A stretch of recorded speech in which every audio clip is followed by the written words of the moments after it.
प्रतिदिन इस पे जो है मॉनिटरिंग भी की जा रही है, जिससे जिलों में इसकी उपलब्धता अच्छी मात्रा में रहे। हमने दानदाताओं, भामाशाहों, स्वयं सेवी संस्थाओं, CSR के फंड से भी दवाइयां खरीद के उपलब्ध करवाई जा रही हैं। माननीय मुख्यमंत्री महोदय की ओर से भी 15 अगस्त को इसमें एक अपील भी जारी की गई थी, जिसका कि बहुत अच्छा इम्पैक्ट जो है जिलों में हुआ था। गोट पॉक्स, जिससे कि ये बीमारी रुक जाती है, इसको खरीदने के लिए भी सारी कार्रवाई की जा रही है और 21 लाख गोट पॉक्स वैक्सीन जो है 13/8 को खरीदने के लिए मिल्क यूनियन को निर्देशित भी कर दिया था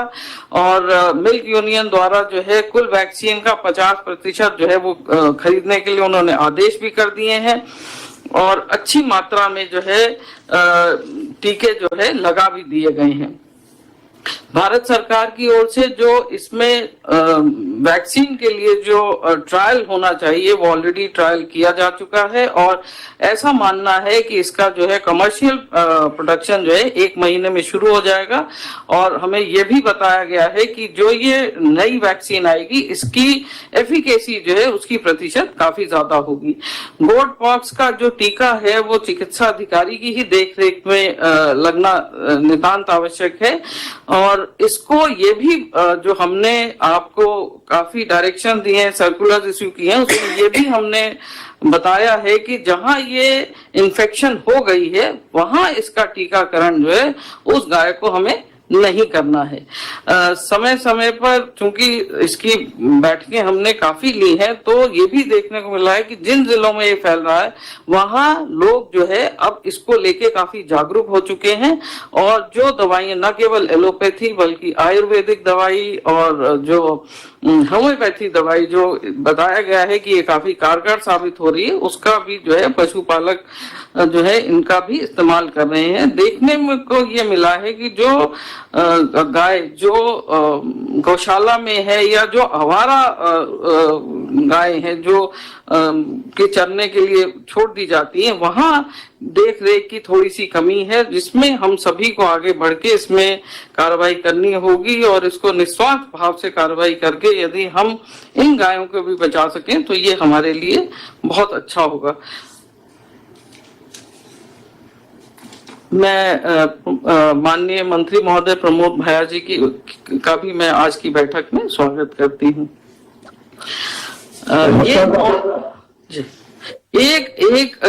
एक और मैं डेवलपमेंट बताना चाहूंगी कि 200 पशु चिकित्सा अधिकारी और 300 पशुधन सहायक की जो है अर्जेंट टेम्पररी बेसिस पे हम लोग जो है विभाग द्वारा इसका सिलेक्शन करवा रहे हैं और 1436 पशुधन सहायक की भी भर्ती जो है बहुत जल्द हो जाएगी। इसमें एक हफ्ते में हमारा मानना है कि सर इनकी पोस्टिंग भी हम करने की कर पाएंगे। एक जो बहुत ही आवश्यक जो कार्रवाई है जो हम सब अभी कर रहे हैं और इसको आगे भी हमें करना है कि जो मृत पशु है उसके शव का जो है हमें साइंटिफिक डिस्पोजल करना है, इसको खुले में नहीं छोड़ना है। और जो मेरी जिला कलेक्टर से अब तक बात हुई है इसमें सभी जिला कलेक्टर ने इस संबंध में इफेक्टिव कार्रवाई ऑलरेडी शुरू कर दी है, क्योंकि ये अगर साइंटिफिकली डिस्पोजल नहीं हुआ तो इससे भी जो है इन्फेक्शन के चांसेस बहुत ज्यादा रहते हैं। और दूसरा इसके अलावा बहुत बड़ा इशू है साफ सफाई का, इस पे हमें विशेष ध्यान देना है क्योंकि ये मच्छर, मक्खी और चीचड़े इसकी वजह से भी जो है इन्फेक्शन के चांसेस बहुत ज्यादा बढ़ जाते हैं। तो हमें सोडियम हाइपोक्लोराइड के जो घोल है इससे इसका छिड़काव जो है हमें बड़े व्यापक रूप से करना है, चाहे वो पशु गृह हैं, गौशाला हैं, इनको हमें इन्फेक्शन से मुक्त करने के लिए जो कारगर कदम उठाने चाहिए वो हमें तुरंत उठा लेने चाहिए। होम्योपैथी और आयुर्वेदिक दवाइयों के लिए हमने ऑलरेडी इसमें सर्कुलर जारी कर दिए हैं और लोग इसमें जो है बहुत जागरूक हो गए कि किस तरह से उन्हें जो है आयुर्वेदिक जो दवाइयां हैं, गुड़ है, काली मिर्च है, लौंग है, इस तरह के लड्डू खिला के और बड़ी अच्छी संख्या में पशुपालकों ने इसका इस्तेमाल करना भी शुरू कर दिया है। यहाँ मैं अपनी बात को समाप्त करते हुए मैं रिक्वेस्ट करूंगी कि सर माननीय मंत्री महोदय श्री प्रमोद भाया जी से कि वो अपना संबोधन करें। धन्यवाद। नमस्कार साहब। नमस्कार। इस विषय से जुड़े हमारे लोकप्रिय मुख्यमंत्री सम्मानीय अशोक जी गहलोत साहब, मंत्री परिषद के मेरे सभी साथीगण, उपस्थित माननीय सांसदगण, माननीय विधायकगण, तमाम जिला प्रमुख एवं लोकतंत्र की रीढ़ की हड्डी पंचायत राज संस्थाओं से जुड़े हमारे सभी सरपंच, अन्य जनप्रतिनिधिगण, राज्य के मुख्य सचिव जी सहित उपस्थित सभी वरिष्ठ अधिकारीगण, इस विषय में मुख्यमंत्री जी की भावनाओं के अनुरूप आप सभी जुड़े, इसके लिए आप सभी का गोपालन विभाग की ओर से बहुत बहुत स्वागत, बहुत बहुत हार्दिक अभिनंदन। निश्चित रूप से ये महामारी जो अभी गोवंश में लगभग 16 राज्यों में फैली हुई है और हमारे यहाँ दूसरे राज्यों से ये महामारी ने प्रवेश किया और मुख्यमंत्री जी इसको लेकर काफी चिंतित हैं। मुझे 16 अगस्त को जब एयरपोर्ट पर एक चैनल में न्यूज में ये लंपी की जो न्यूज आई, उसको देखकर माननीय मुख्यमंत्री जी ने जो भावुक होकर मुझे जो निर्देश दिए कि भाया गोवंश को इस महामारी से बचाने के लिए हमें कोई कसर नहीं छोड़नी है। आपके गौमाता के प्रति उन शब्दों का मैं जो दर्द छिपा हुआ था, मैं उसको जीवन भर नहीं बोल सकता हूं। कोरोना महामारी में आपने हजारों लाखों लोगों का मानव जीवन बचाया और उसी इच्छा शक्ति से आपने इस लंपी वायरस की का प्रबंधन के लिए जो आपने लगातार अधिकारियों की बैठक, मंत्री परिषद की बैठक, साथ ही अन्य जनप्रतिनिधियों के साथ वीसी के माध्यम से अन्य संस्थाओं के साथ सभी के साथ संवाद, ये बहुत ही बड़ा आपका कदम है। मैं इस मौके पर आपको भरोसा दिलाता हूं कि आपकी भावनाओं को मद्देनजर रखते हुए मेरे मंत्री परिषद के साथी पशुपालन मंत्री जी सम्मानीय कटारिया साहब, गौ सेवा आयोग के सम्मानीय अध्यक्ष मेवाराम जी, उपाध्यक्ष जी, तमाम हमारे विभागों के अधिकारीगण, सरकार के समस्त अधिकारी, वरिष्ठ अधिकारीगण, तमाम जिला कलेक्टर, तमाम समस्त हमारी समाज सेवी संस्थाएं, जनप्रतिनिधि आपके भावनाओं के अनुरूप इस महामारी से निपटने में कहीं कोई कसर नहीं छोड़ रही है। और इसी क्रम में आरसीडीए ने भी 21 लाख कोर्टफॉक्स वैक्सीन का ऑर्डर दिया, जो आपने शिथिलता प्रदान की टेंडर की प्रक्रिया में, उससे लगभग 8 लाख वैक्सीन प्राप्त भी हो चुकी हैं। 6 लाख वैक्सीन पशुपालकों को वितरण भी की जा चुकी है विभिन्न डेयरी संघों के माध्यम से, और उसमें से 4 लाख टीके लगाए भी जा चुके हैं। सभी गौशालाओं के सभी प्रतिनिधियों ने संकट की घड़ी में सेवा करने में कोई कसर नहीं छोड़ी। समस्त महाजन जो एक बॉम्बे की जो संस्था है, उसने भी यहाँ हमारे राजस्थान के कई जिलों में सेवाएं दी और वैक्सीन और दवाइयां भी उपलब्ध कराई। हमारे 12 जिले में भी समस्त महाजन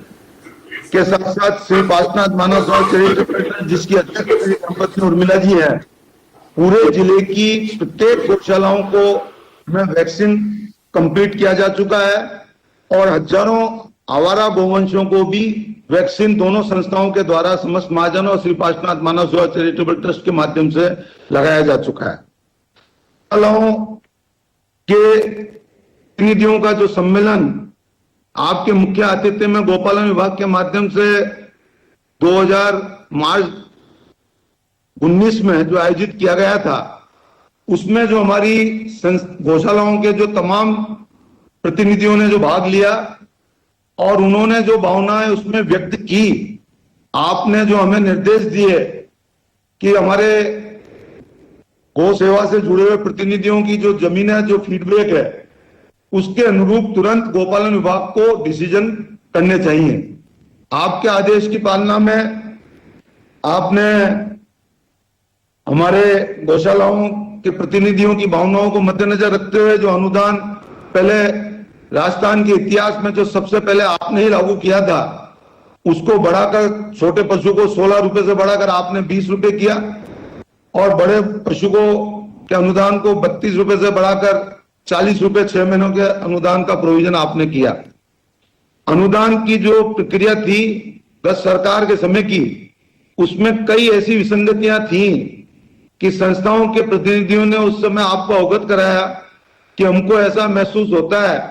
कि जैसे कोई हम सेवा का काम नहीं कर रहे, हम कोई गलत कार्य कर रहे हैं। आपने जो निर्देश दिए, गोपालन विभाग ने संस्थाओं के प्रतिनिधियों की भावनाओं को मद्देनजर रखते हुए आपके आदेश की पालना में अनुदान की प्रक्रिया में हमने कई शिथिलताएं की। तोल पर्ची का प्रोविजन हटाया, साथ ही बिलों की कॉपियों का प्रोविजन हटाया, साथ ही जो पशुओं की संख्या 200 थी उसको घटा के 100 की, 2 साल की जगह समय घटाकर 1 साल किया। ऐसे कई शिथिलताएं अनुदान की प्रक्रिया में संस्थाओं की भावनाओं के अनुरूप आपके निर्देश की पालना में गोपालन विभाग के द्वारा जारी की गई। नंदी गौशाला जो आपने बजट में घोषणा की थी, उस योजना को भी जमीनी रूप दे दिया गया है। कई जगह काम शुरू हो चुके हैं। उसमें भी जो जमीन की आदि जो परेशानियां सामने आई हैं, उसको मद्देनजर रखते हुए आपने मेरे राजनीतिक गुरु सम्मान्य धारीवाल साहब की अध्यक्षता में जो मंत्री जो कमेटी का जो आपने गठन किया, उसमें हम लोगों ने संस्थाओं की भावनाओं को मद्देनजर रखते हुए उसमें पंचायत समिति गौशाला के उसमें अन्य शिथिलताएं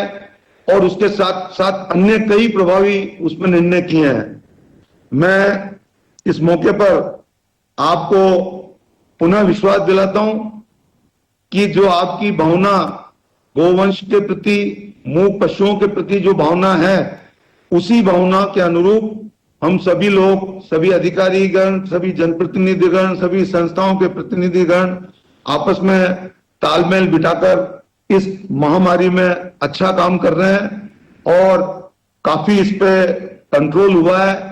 हमारी मुख्य सचिव जी ने भी कई बार बैठकें ली और तमाम जिला कलेक्टर्स भी प्रभावी मॉनिटरिंग कर रहे हैं। उसी का परिणाम है कि अन्य राज्यों की तुलना में राजस्थान में काफी कंट्रोल है। मैं पुनः इस मौके पर उपस्थित हमारे तमाम जनप्रतिनिधियों को, संस्थाओं के प्रतिनिधियों को और चुनौती सच को सामने लाने की, सरोकार आपकी हर खबर से, निगाह हर हलचल पर, सच के लिए हमेशा तैयार, प्रण खबर सबसे पहले देने का, कसौटी पर खरी हर खबर, सामना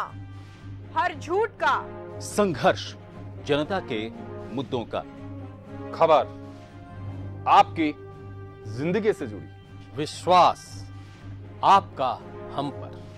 जन टीवी, जन जन की आवाज। कानून के शिकंजे से बेपरवाह गुनहगार जुर्म करने को फिर से है तैयार।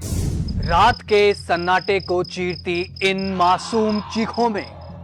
छिपा है जुर्म का कोई गहरा राज। हम बारीकी से करते हैं पर्दाफाश ताकि आपको कर सकें खबरदार। क्राइम रिपोर्ट शनिवार रात 8:30 बजे।